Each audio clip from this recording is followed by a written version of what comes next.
धर्म क्षेत्र कुरुक्षेत्र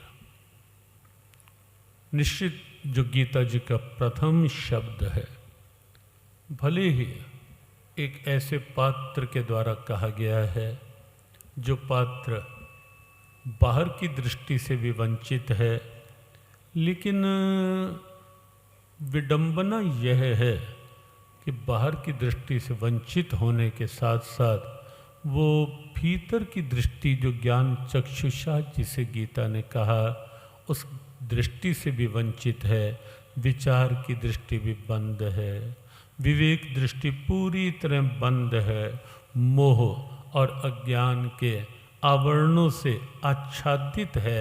जहाँ विचार की दृष्टि, विवेक दृष्टि, जहाँ विचार शून्यता है, ऐसा पात्र है धृतराष्ट्र। जहाँ विवेक शून्यता है, विवेक नाम की कोई स्थिति ही नहीं है, जहाँ ऐसा पात्र है गीता का जो प्रथम श्लोक जिस पात्र के द्वारा कहा गया वो पात्र धृतराष्ट्र।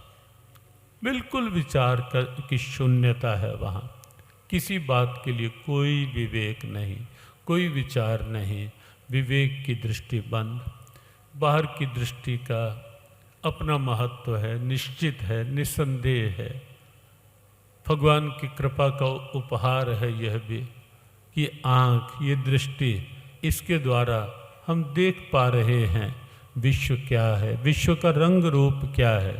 और कभी आप विचार करके देखें और अपनी संवेदनाएं किसी ऐसे के साथ जोड़कर देखें जिसके पास ये दृष्टि भी नहीं है, जो देख ही नहीं पाता। हमने कई बार एक बात कही, सत्य बात है।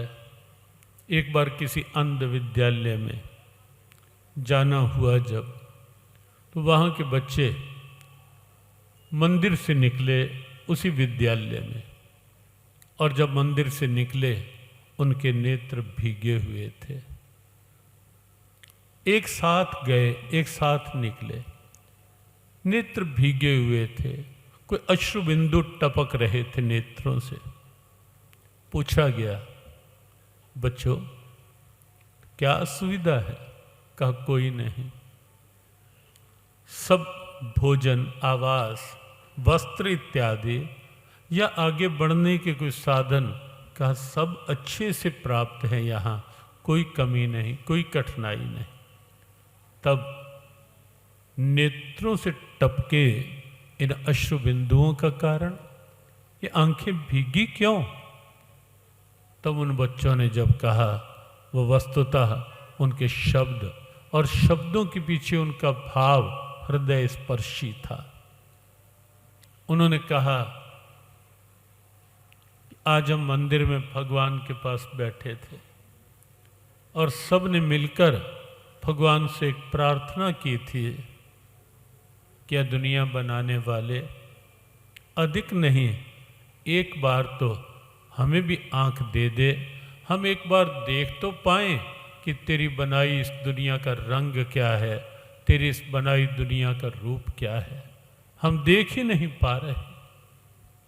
तो वहाँ लगता है कि आंख भी कम महत्व की नहीं है, लेकिन हमारी परंपराओं में, हमारी संस्कृति में ढेरों उदाहरण ऐसे हैं जहाँ बाहर की आंख नहीं है, लेकिन विचार की आंख थी, विवेक की आंख खुली थी।